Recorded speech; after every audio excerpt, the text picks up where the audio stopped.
1 minute की तुम्हारी जिंदगी है। ये जिंदगी ऐसे ही मत समझो रे।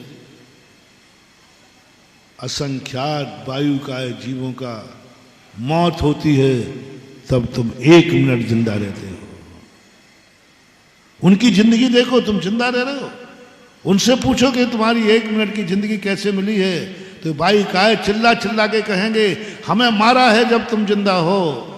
हमारे आंसुओं पर तुम्हारी खुशी है, हमारे आंसुओं पर तुम्हारी खुशी है, मेरी मौत पर तुम्हारी जिंदगी है। तुम जीने का हर्ष उठा रहे हो, तुम जीने का लुत्फ उठा रहे हो, और तुम्हें 1 मिनट जिंदा रहने में वायु का जीव कहते हैं मेरे से पूछो मेरी क्या हालत है, क्या हालत होती है। हम राजा बन के जी रहे हैं। एक बार एक राजा युद्ध जीत के आया, विजय का उन्माद था, पूरे राज नगरी को सजाया गया था। राजा विजय करके लौटा है, पूरे नगर की गलियां गलियां सजाई गई थी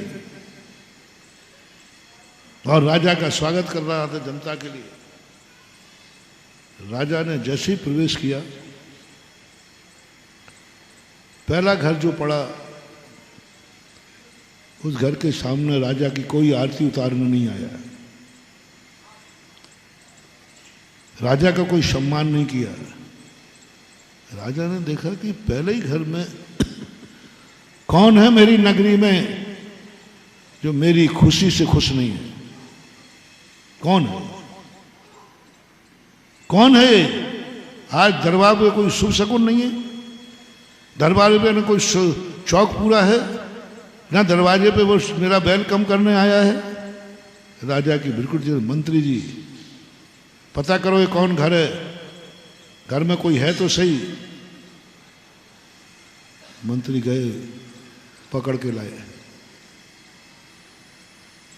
पकड़ के लाए 2 औरतों को, 2 बच्चों को।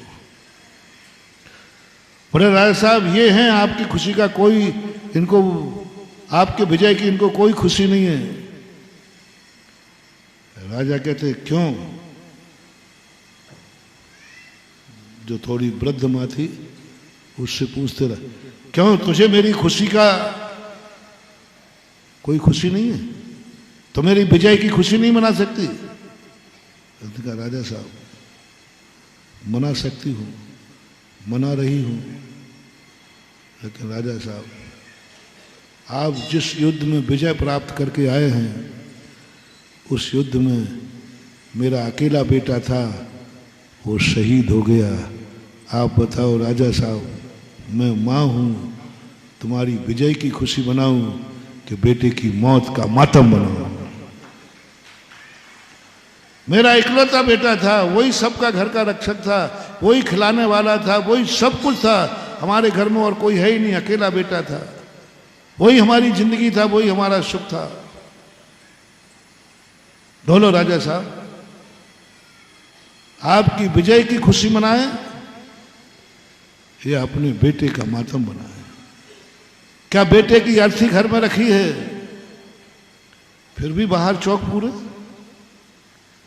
बेटे की अर्थी बाहर रखी है, फिर भी क्या मैं आपकी आरती उतारूं, नाचूं आपके आने पर? बेटे की अर्थी घर में रखी है, क्या मैं घर के आगे दिवाली बनाऊं? राजा स्तब्ध हो गया, राजा स्तब्ध हो गया। बोलो मां, राजा साहब मैं एक मां हूं। राजा समझदार था, उसने कहा दूसरी महिला से पूछो ये क्यों नहीं मना रही है? उसने कहा राजा साहब आपकी विजय में, आपके युद्ध में मेरा सुहाग उजड़ गया है, मैं विधवा हूं, और मेरे पति की अर्थी घर में रखी, इनका बेटा है, मेरा पति है। बोलो आज तक कोई नारी ऐसी हुई कि पति की अर्थी घर में रखी हो, पति की मौत हुई हो और वो घर के आगे चौक पूरे, घर के आगे दिवाली मनाए, आपके आगे नाचे।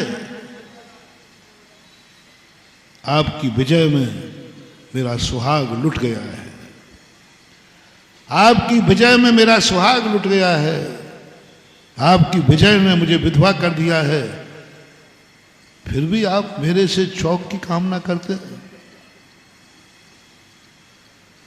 राजा कांप गया, बोले बात सही है, जिसका सुहाग उजड़ गया हो उसके चेहरे पर खुशी कैसे आ सकती है, संभव नहीं हो सकती। बच्चे थे, बोले इन बालकों को क्या है, ये तो आ सकते थे बाहर।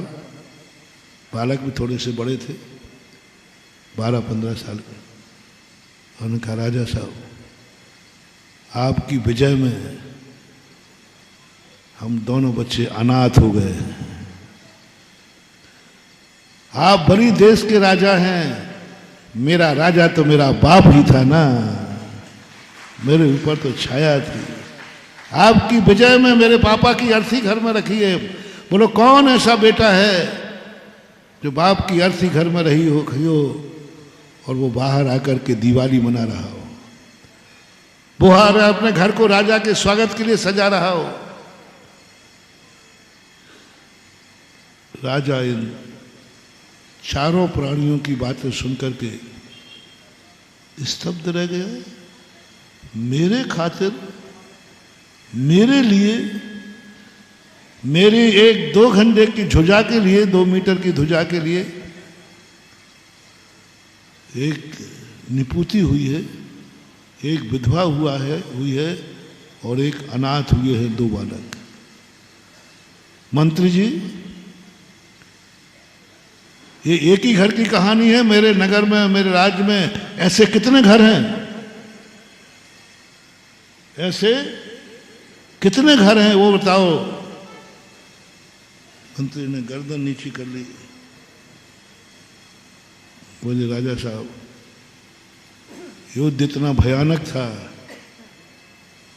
कि राज्य में कोई घर नहीं बचा जिस घर में से कोई शहीद नहीं हुआ हो। जय जिनेंद्र। अगर आपको मेरी वीडियो अच्छी लगती है तो प्लीज़ मेरे चैनल को लाइक करें, शेयर करें और सब्सक्राइब करें। Thank you.